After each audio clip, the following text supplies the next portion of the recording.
আন্তর্জাতিক স্তরে ভারত যে ক্রমশই ভরসাযোগ্য এবং বিশ্বস্ত এক বন্ধু রাষ্ট্র হয়ে উঠছে বিভিন্ন প্রভাবশালী রাষ্ট্রের, তার প্রমাণ কিন্তু পাওয়া গেল ফের আরো একবার।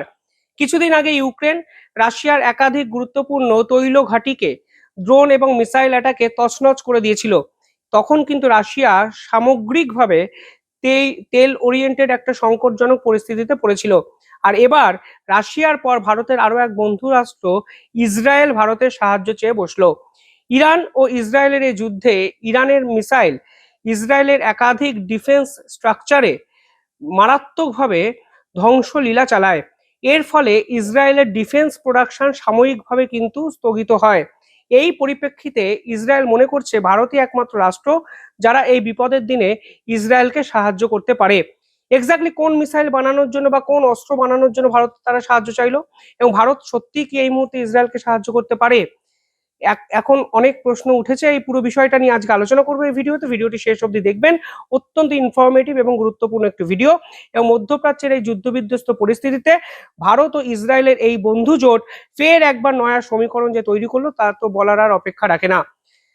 ইসরায়েল এখানে পরিষ্কারভাবে ভারতকে 4 মাস আগে আয়রন ডোম টেকনোলজি তুলে দেবে বলে কথা দিয়েছিল।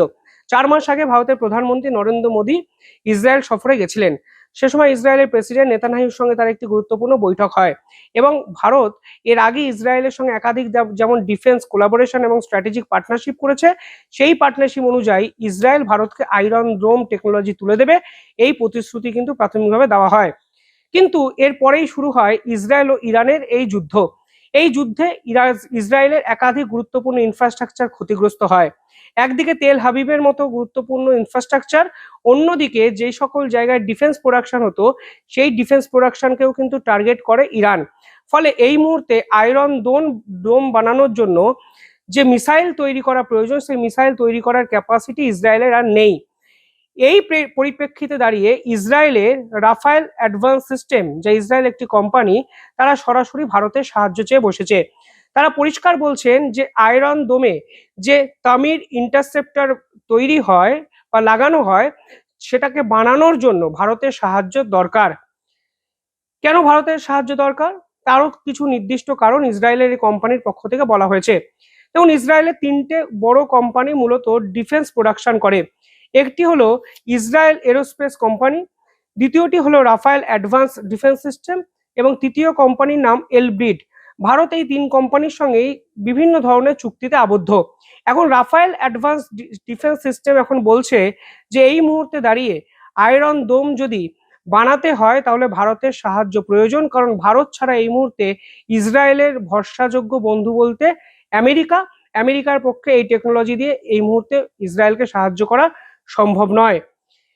ইসরায়েল বলছে যে আয়রন ডোম এই মুহূর্তে বিশ্বের যুদ্ধ পরিস্থিতি সামলানোর জন্য সব থেকে এফিশিয়েন্ট একটি ডিফেন্স মেকানিজম, এবং এই আয়রন ডোম সিস্টেমেই ব্যবহৃত হয় তামির ইন্টারসেপ্টর মিসাইল। এই তামির ইন্টারসেপ্টর মিসাইল আসলে র্যাডার সিস্টেমের মতো কাজ করে। যদি আপনার দিকে কেউ মিসাইল ছোড়ে তাহলে এই তামির ডিফেন্স সিস্টেম বা ইন্টারসেপ্টর প্রথমে ডিটেক্ট করে এবং শর্ট রেঞ্জ ক্যাপাবিলিটি মিসাইল সেই নির্দিষ্ট টার্গেটকে মুহূর্তের মধ্যে ধ্বংস করে দেয়।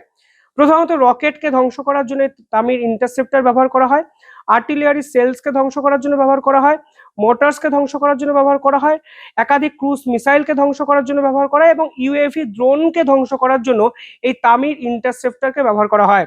ইসরায়েল মনে করছে ভারতের সীমান্তবর্তী এলাকায় পাকিস্তান যেভাবে ভারতকে ডিস্টার্ব করছে, তাই ইসরায়েল যদি আয়রন ডোম সিস্টেম ভারতকে দেয় তাহলে পাকিস্তানের এই ধরনের নাশকতার ছক খুব সহজে ভারত ভেঙে দিতে পারবে।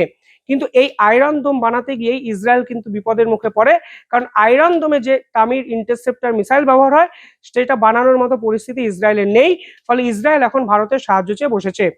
এই তামির ইন্টারসেপ্টর অত্যন্ত কার্যকারী এবং যুদ্ধের পরবর্তী যে মেকানিজম যেভাবে বদলে গেছে সেই পরিপ্রেক্ষিতে অত্যন্ত গুরুত্বপূর্ণ একটি অস্ত্র। এর লেন্থ 3 মিটার, এর হাইট বা এর ওয়েট 90 কেজি, স্পিড রাফলি মার্ক 2 অর্থাৎ অত্যন্ত দ্রুতগতি সম্পন্ন একটি অস্ত্র, এবং এটি অ্যাক্টিভ র্যাডার সিকার দ্বারা আবদ্ধ, এবং সবচেয়ে ইম্পর্টেন্ট বিষয় হলো এটি ভার্টিক্যালি লঞ্চ সিস্টেমের ভিতরে আছে, ফলে খুব সহজেই এটাকে কিন্তু লঞ্চ করা যায়। এটি আসলে শর্ট রেঞ্জ একটি সারফেস টু এয়ার মিসাইল, অর্থাৎ খুব কাছের দূরত্বে কোনো শত্রুর ছোড়া কোনো অস্ত্র যদি চলে আসে তাহলে এক ঝটকায় এটাকে কিন্তু ধ্বংস করা যেতে পারে। প্রথমত ইসরায়েল এটাকে বানাতে চেয়েছিল হাই ভলিউম এঙ্গেজমেন্ট, এর বিপক্ষে শক্তিশালী একটি ডিফেন্স মেকানিজম তৈরি করার জন্য। এখন ইসরায়েল কি বলছে? ইসরায়েল বলছে ভারতকে এই মুহূর্তে ইসরায়েলকে সহায়তা করতে হবে এবং ভারতের সাহায্য ছাড়া চাইছে। প্রথম কারণটা হলো ভারতের যে প্রোডাকশন ক্যাপাসিটি আছে তা বিশ্বের বহু দেশে নেই এবং ভারত ছাড়া তাদের কাছে ভরসাযোগ্য দেশও নেই, কারণ এর যে ফর্মুলা, এর যে মেকানিজম, সেটা বিশ্বের অন্য কোনো দেশের কাছে তারা ভরসা করে তুলে দিতে পারবে না। ফলে ভারতের প্রোডাকশন ক্যাপাসিটি এবং ভারতের ভরসাযোগ্যতা ইসরায়েলের কাছে নতুন নির্ভরযোগ্য বন্ধু হিসাবে ভারতকে বেছে নিতে সাহায্য করেছে। এর ডিমান্ড কিন্তু বর্তমানে হাই জায়গায় চলে গেছে এবং গোটা দেশ বিদেশ থেকে ইসরায়েলের এই ধরনের আয়রন ডোম কেনার জন্য হুড়মুড়িয়ে লাইন পড়ে গেছে।